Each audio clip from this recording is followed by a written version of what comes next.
a young woman bound to a wheelchair for 7 years, abandoned by countless specialists after a devastating riding accident. Emma Sinclair, daughter of tech mogul Richard Sinclair, once an Olympic-bound equestrian champion, now hidden away from the world, her spirit broken. When every renowned doctor failed her, it was a humble farmer with calloused hands and ancient knowledge who dared to whisper 4 simple words that would shatter medical impossibilities. The elites who once dismissed her, the doctors who gave up, and the society pages that forgot her would soon witness what happens when unwavering belief meets a broken soul on the brink of surrender. Emma Sinclair sat motionless in her custom-built wheelchair, staring through the floor-to-ceiling windows of her father's Montana estate. At 35, her slender frame seemed almost fragile beneath the cashmere throw that covered her useless legs. Her long blonde hair, once styled for magazine covers and charity galas, now hung simply around her shoulders, untouched by stylists for years. The afternoon sun caught the gold flecks in her green eyes as she watched ranch hands tending to horses in the distant paddock, horses she would never ride again. On the mahogany side table next to her sat a small, worn photograph in a simple silver frame. It showed a younger Emma mid-jump at the national championships, her body perfectly positioned above a magnificent chestnut stallion named Prometheus. That photograph was the only evidence she allowed in her daily surroundings of the life she once lived, the only window into a past that felt like someone else's memory. The estate staff moved quietly around her, trained to be nearly invisible, to avoid the discomfort of interaction. Emma preferred it this way. Pity was a poison she refused to drink, no matter how elegantly it was served. Her father's billions had built a comfortable prison of luxury, staffed with the most discreet caretakers money could buy. The world outside these walls had forgotten Emma Sinclair, the rising equestrian star, the Olympic hopeful, the golden girl of the show-jumping circuit. Now she was just another tragic footnote in the society pages, another cautionary tale of how quickly fate could steal everything that defined you. Emma's fingers absently traced the outline of a small locket around her neck, the only piece of jewelry she wore consistently. Inside was a wisp of mane hair from Prometheus, the horse that had carried her to championships and ultimately to her downfall. 7 years had passed since that fateful day at the Wellington International, when an impossible jump, a moment's hesitation, and a catastrophic fall had shattered her spine along with her dreams. The world's finest neurosurgeons, flown in on her father's private jets, had pieced her vertebrae back together with titanium and hope. But after multiple surgeries, experimental treatments, and rehabilitation regimens that would break most soldiers, the verdict remained brutally unchanged. Emma Sinclair would never walk again. The paralysis that claimed everything below her waist was, according to every specialist from Johns Hopkins to Zurich, irreversible. Her father, Richard Sinclair, CEO of Sinclair Technologies and listed among the 50 wealthiest people in America, had exhausted every resource, called in every favor, funded entire research departments, all to no avail. His daughter remained in that chair, her former life tantalizing and untouchable behind a wall of medical impossibility. The staff called her Miss Emma in hushed tones. The rare visitors, mostly her father's business associates who couldn't avoid the awkward encounter, spoke to her with practiced sympathy that never quite reached their eyes. She had become expert at reading the subtle tells. The quick glance at her useless legs, the careful modulation of voice reserved for the infirm, the barely concealed relief when they could finally turn away. Emma had long ago stopped correcting them, stopped insisting that her mind remained sharp even if her body had betrayed her. Instead, she retreated into books, into the financial reports of her trust fund's investments, into the quiet solitude that at least afforded her dignity. The only person who spoke to her normally was Margot, her father's housekeeper of 20 years, who treated Emma's condition as an inconvenience rather than a tragedy. "Your coffee's getting cold, Miss Emma," Margot would announce, placing the mug within reach without ceremony or sadness. For this small mercy of normalcy, Emma was profoundly grateful. Before the accident, Emma Sinclair had been preparing for the Olympic trials, her name frequently mentioned among America's best hopes for equestrian gold. The daughter of tech royalty, she had deliberately carved her own path away from her father's shadow, refusing his offers to install her in a cushy executive position at Sinclair Technologies. Instead, she had risen before dawn every day since she was 14, mucking stalls and training relentlessly, earning the respect of the notoriously elitist equestrian world through sheer talent and determination rather than her family name. Her relationship with Prometheus, a temperamental Irish sport horse that no one else could handle, had become legendary in competition circles. Together they had broken records and defied expectations, their communications so seamless it seemed supernatural to observers. Emma's mother had died when she was only 11, and in many ways, that magnificent chestnut horse had become her closest confidant, the keeper of her secrets and dreams. The locket around her neck was a reminder of that bond, a bond severed by a single miscalculation, a moment's hesitation at a jump that had seemed, in retrospect, impossibly high. The Wellington International had been streaming live worldwide when it happened, Emma and Prometheus approaching the final obstacle, the crowd holding its collective breath as they soared upward. Then the unthinkable, Prometheus clipping the top rail, Emma thrown forward, the sickening moment suspended in time before she hit the ground at precisely the wrong angle. The video had gone viral, of course. Millions had watched her broken body being carried from the arena, the announcer's voice cracking as he called for medical assistance. In her darkest moments, Emma sometimes wondered how many times that clip had been viewed, how many strangers had witnessed the exact second her life changed forever. She had never watched it herself. Some wounds were too deep to revisit, even years later. Richard Sinclair had been in Tokyo closing a multi-billion-dollar acquisition when it happened. He'd abandoned the deal mid-negotiation, boarding his private jet within the hour. By the time he reached the hospital, Emma was already in surgery, the first of many. He had stayed by her side for weeks, sleeping in uncomfortable hospital chairs, his usual immaculate appearance giving way to rumpled clothes and untrimmed beard. The business world had been shocked to see the notoriously ruthless CEO abandon his empire to sit vigilantly by his daughter's bedside. For the first time in her life, Emma had seen her father vulnerable, witnessed him offering anything, his fortune, his company, his own physical health, to anyone who could restore his daughter's ability to walk. But medical science had its limits, even for the wealthiest man in the room. The specialists had used words like complete transection and permanent damage, while Richard Sinclair's face grew increasingly haggard. When the last famous neurosurgeon had delivered the final verdict that Emma would never walk again, something had broken in her father too. He had built an empire by refusing to accept failure, by finding solutions where others saw only problems. But this was one situation he couldn't control, couldn't fix with money or influence or sheer force of will. After the accident, Prometheus had been retired to the Montana estate. Emma couldn't bear to have him sold, though she refused to see him. The stable manager reported that the horse would still prick up his ears whenever Emma's wheelchair approached the house, as if waiting for her to return. But Emma never ventured near the stables. Some heartbreaks were too profound to face. In the immediate aftermath, the equestrian world had rallied around her. Fellow competitors sent flowers and cards, trainers called with encouragement, equestrian magazines ran sympathetic profiles. But as months turned to years, the calls dwindled, the visitors stopped coming, and the world moved on. New riders rose to prominence, new horses became champions, and Emma Sinclair became a distant memory, a cautionary tale told to young riders about the dangers of the sport. The isolation hadn't happened suddenly, but in gradual increments. Friends who couldn't bear the awkwardness, colleagues who didn't know what to say, acquaintances who found her new reality too uncomfortable to acknowledge. Even her father, though unfailingly supportive in practical matters, seemed unable to look her in the eye without his own pain reflecting back at her.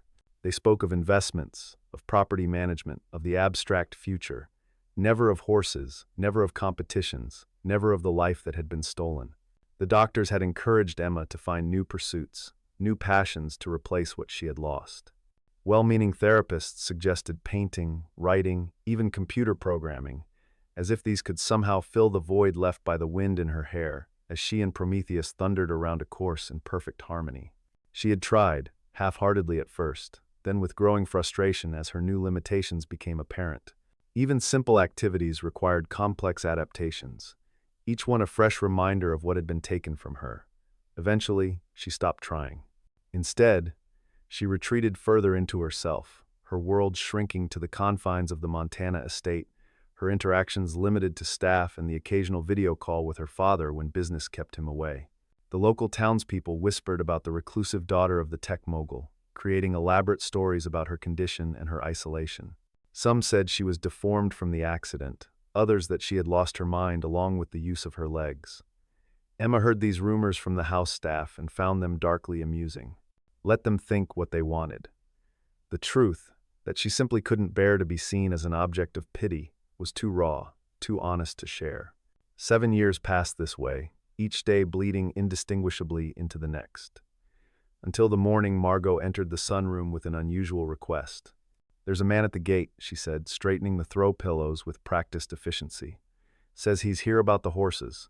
Jackson would have sent him away, but he's insistent on speaking with you personally." Emma frowned, turning her wheelchair slightly to face the housekeeper. No one came to speak with her personally anymore, especially not about the horses. Her father handled all estate matters, including the stables she no longer visited. "What's his name?" Emma asked, her voice slightly hoarse from disuse. "Ethan Foster," Margot replied. "Local, from the sound of him. Says he has a proposition about Prometheus." At the mention of her horse's name, Emma felt a sharp pain in her chest, a phantom remnant of a connection severed years ago. "Tell Jackson to send him away," she said, turning back to the window. "I don't discuss the horses with anyone." Margot hesitated, something unusual in her normally efficient manner. "He said to tell you that some things broken can still heal, if given the right care." The words hung in the air between them, fraught with implication.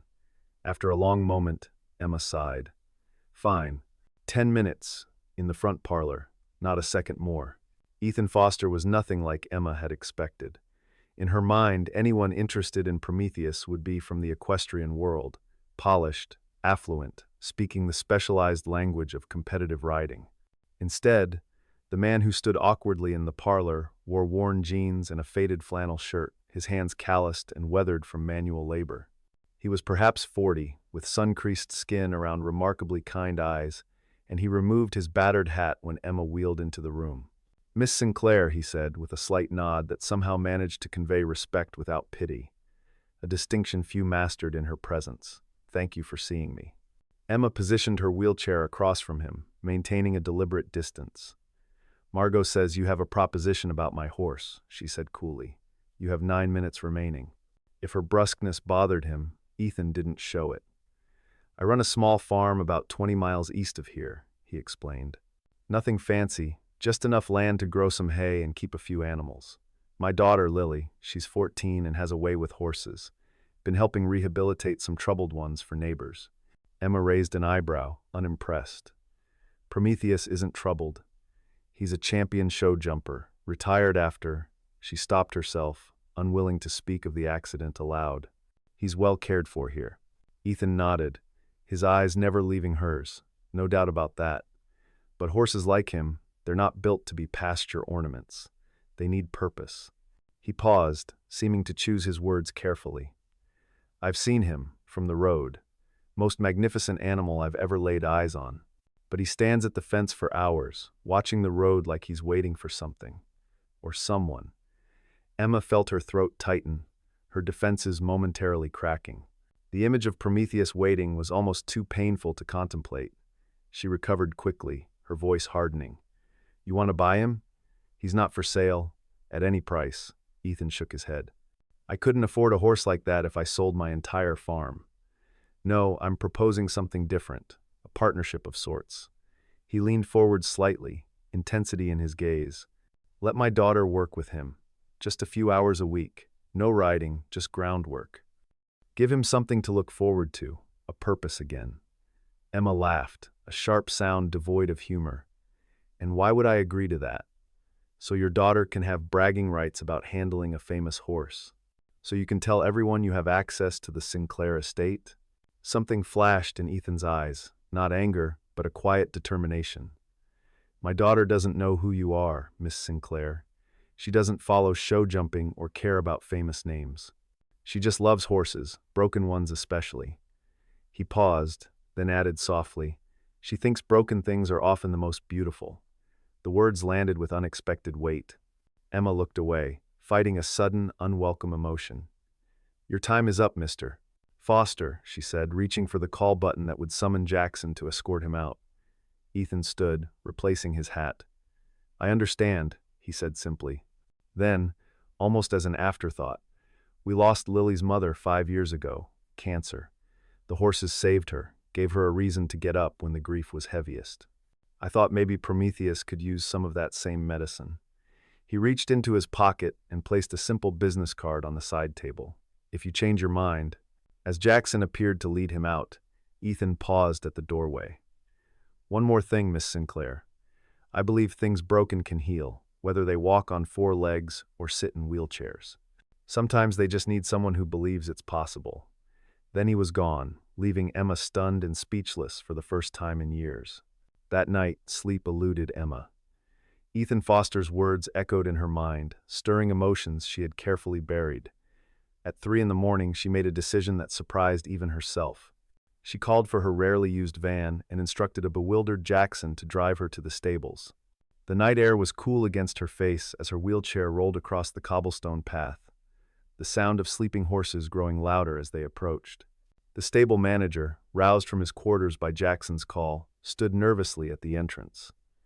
"Miss Emma, is everything all right?" he asked, clearly shocked by her unprecedented visit. "Just open the doors, Peter," she replied, her heart pounding with an intensity she hadn't felt in years. The stable was warm and fragrant with the familiar sense of hay and horses, a sensory memory so powerful it nearly overwhelmed her. She instructed Jackson to push her down the center aisle, past the curious faces of horses waking to investigate the midnight intrusion. Then she saw him, Prometheus, his chestnut coat gleaming in the dim light, his proud head appearing over the stall door. For a moment, neither moved. Then the horse nickered softly, a sound of recognition so pure it broke something loose inside her. Emma felt tears sliding down her cheeks as Prometheus stretched his neck toward her, nostrils flaring to catch her scent. 7 years of separation, yet he knew her instantly. "Hello, old friend," she whispered, reaching up to touch his velvet muzzle. "I've missed you too." The next morning, Emma called Ethan Foster. 2 days later, Lily Foster arrived at the stables, a gangly teenager with her father's kind eyes and none of his reserve. To Emma's surprise, the girl showed no awkwardness around her wheelchair, no false sympathy, no uncomfortable glances. Instead, she spoke directly and honestly about Prometheus, about his magnificent conformation, about the intelligence in his eyes. "He's sad," Lily observed, watching the horse circle his paddock. "But he still has fire in him. You can see it when he moves." Emma, who had intended to stay for only a few minutes of introduction, found herself lingering, watching as Lily approached Prometheus with quiet confidence. The horse, usually standoffish with strangers, lowered his head to the girl's outstretched hand, his ears pricked forward with interest. "He likes you," Emma said, surprised by the lack of jealousy in her voice. Lily smiled, a bright expression that transformed her serious face. "He's just glad someone's paying attention to him again. Horses are like people that way." The directness of the statement, delivered without self-consciousness, startled a genuine laugh from Emma, perhaps her first in years. What began as a weekly arrangement quickly expanded. Lily came 3 times a week after school, working with Prometheus on ground exercises designed to rebuild his muscle tone and mental engagement. Emma, initially intending to observe from a distance, found herself drawn closer to the arena each visit, offering occasional advice based on her intimate knowledge of the horse's quirks and preferences. By the 3rd week, she was actively participating in their sessions, instructing Lily on training techniques from her wheelchair positioned at the center of the arena. Stable staff, who had never seen Miss Emma engaged with anything horse-related since the accident, exchanged amazed glances but were careful not to comment. Margot, bringing lunch to the arena one afternoon, merely raised an eyebrow at the sight of Emma's flushed cheeks and animated expression as she called out directions to Lily. "Your father called," she announced. "I told him you were busy with the horses. He'll call back tonight." If she noticed the significance of the moment, the first time in 7 years that Emma had been described as busy with anything meaningful, she didn't mention it. But that evening, Emma noticed a bottle of champagne chilling on the kitchen counter, and Margot's eyes held a suspicious brightness. Ethan Foster came occasionally with his daughter, standing quietly at the fence while the two worked with Prometheus. Emma found herself watching him sometimes, his patient demeanor, his gentle encouragement of Lily, the respect with which he treated everyone from the stable manager to the gardeners. Unlike the wealthy equestrians of her former world, who wore their privilege like designer clothing, Ethan seemed completely comfortable in his own skin, unburdened by social pretensions or status anxiety. One afternoon, as Lily worked Prometheus through a series of ground poles, Ethan approached Emma's wheelchair with a thermos. "Thought you might want some coffee," he said, pouring a cup without waiting for a response. "Gets chilly out here in the afternoons." Emma accepted the cup, surprised by the simple thoughtfulness of the gesture. "You haven't asked," she said suddenly. Ethan looked puzzled. "Asked what?" Emma gestured to her wheelchair. "About this, about what happened. Everyone always asks eventually." He considered this, his expression thoughtful. "Figured you'd tell me if you wanted me to know," he replied simply. "And if you didn't, it wasn't my business to ask." The straightforward answer, devoid of curiosity or pity, was so unexpected that Emma found herself momentarily speechless. When she finally spoke, the words surprised even her. "Would you and Lily stay for dinner tonight?" As winter yielded to spring, an unexpected transformation took place at the Sinclair estate. Emma, who had spent years in isolated rooms, now spent most days outdoors by the arena. Prometheus, once listless in his retirement, regained his muscular condition and spirited demeanor under Lily's dedicated care. And Emma herself began to change, subtly at first, then more noticeably.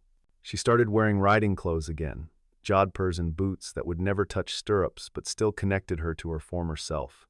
She instructed Lily on increasingly complex training exercises, her expertise undiminished by years of disuse. And most remarkably, she laughed, a sound so unfamiliar that the first time it rang out across the arena, several stable hands stopped working to listen in astonishment. The Fosters became regular dinner guests, bringing a warmth to the formal dining room that it had never known. Lily chattered about school and horses. Ethan spoke of his small farm and local community projects. And Emma found herself sharing stories of her competition days that she had sealed away for years. Richard Sinclair, returning from a business trip to find this new household dynamic, observed the change in his daughter with cautious hope. "I haven't seen you like this in years," he said privately, after the Fosters had departed one evening.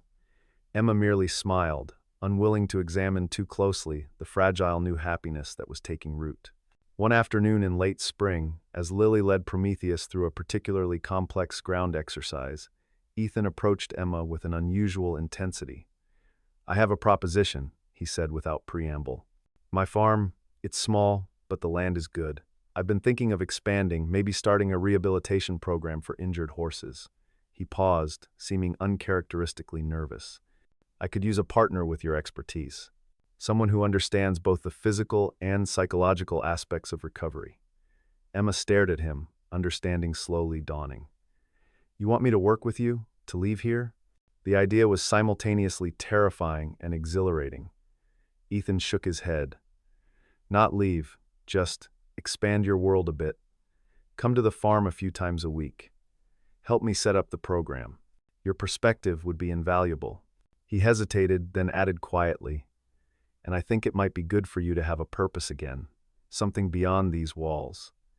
The words should have offended her, another person presuming to know what she needed. But from Ethan, they carried no judgment, only a simple truth she had been avoiding for years. "I'll think about it," she said finally, surprising herself with the lack of automatic rejection. That night, unable to sleep, Emma wheeled herself onto the terrace overlooking the moonlit estate. The stable lights were dim in the distance, Prometheus and the other horses mere shadows in their paddocks.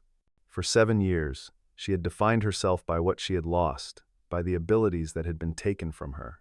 The accident had severed not just her spinal cord but her connection to her own future, leaving her stranded in an eternal present of loss and limitation. Ethan's proposition had awakened something dangerous, hope, that most treacherous of emotions.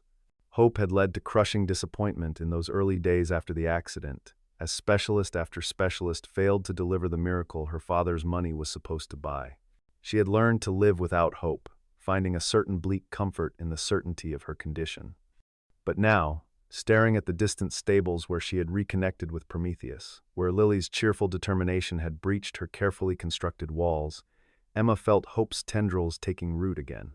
Not hope for walking, she had finally accepted that medical reality, but hope for something else, something she couldn't quite define but could feel forming on the horizon of her consciousness. The next morning, Emma called her father. Richard Sinclair, accustomed to 7 years of his daughter's isolation and disengagement, was stunned by her request. "You want to invest in Ethan Foster's farm? To start a rehabilitation program for injured horses?" He sounded cautious, afraid to show too much enthusiasm, lest it discourage her newfound interest. "Yes," Emma replied, her voice stronger than it had been in years. "I've been managing my trust fund investments remotely for years. I have the capital. What I need is your business expertise to structure it properly." There was a long pause on the other end of the line. When Richard finally spoke, his voice was thick with emotion. "I'll have the legal team draw up the papers immediately. Whatever you need, Emma, whatever you want." For the first time in years, father and daughter were truly aligned, working together toward a future neither had dared imagine possible. The Sinclair Foster Equine Rehabilitation Center took shape with remarkable speed. Richard's business connections expedited permits and construction. Emma's financial acumen secured sustainable funding models. Ethan's practical knowledge ensured the facility was designed with both horses and handlers in mind.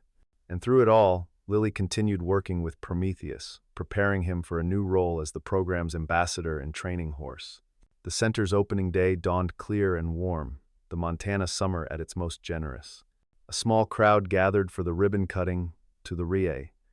Local farmers curious about their neighbors' partnership with the reclusive Sinclairs, veterinarians interested in the innovative rehabilitation techniques, and a few selected media outlets permitted to document the event. Emma, who had once avoided all public appearances, positioned her wheelchair front and center beside Ethan and Lily. As Richard Sinclair addressed the gathering with practiced corporate eloquence, Emma studied the faces before her. There was no pity in their expressions, only interest and respect. Emotions she had forgotten could be directed toward her. When it was her turn to speak, she found herself surprisingly calm. 7 years ago, I experienced a catastrophic injury that ended my riding career, she began, her voice clear and steady. I believed at the time that my life with horses was over, that my purpose had been irrevocably lost. I was wrong. She gestured toward Prometheus, standing proudly beside Lily. This horse taught me about partnership when I was competing. In retirement, he taught me something even more valuable, that purpose can be redefined, that value isn't determined by ability alone, and that healing comes in many forms. As cameras flashed and applause rippled through the small crowd, Emma caught Ethan's eye. His expression held something beyond pride or accomplishment, a quiet certainty, as if he had always known this moment would come. Later, as the attendees toured the new facilities, he found her by the main arena. "You were magnificent," he said simply. Emma smiled, a full, unguarded expression that transformed her face. "We've only just begun," she replied. "There's so much more to do."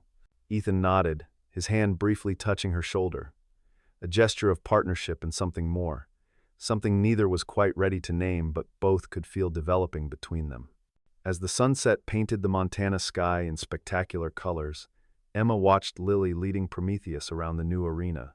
The horse moved with the fluid grace that had once carried her to championships, his ears pricked forward with renewed interest in the world. 7 years in a wheelchair had taught Emma that some losses were permanent, some damage irreversible. But watching the horse that had been her partner in triumph and tragedy, now finding new purpose under Lily's gentle guidance, she understood a truth that had eluded the world's finest specialists. Sometimes the most profound healing has nothing to do with walking again.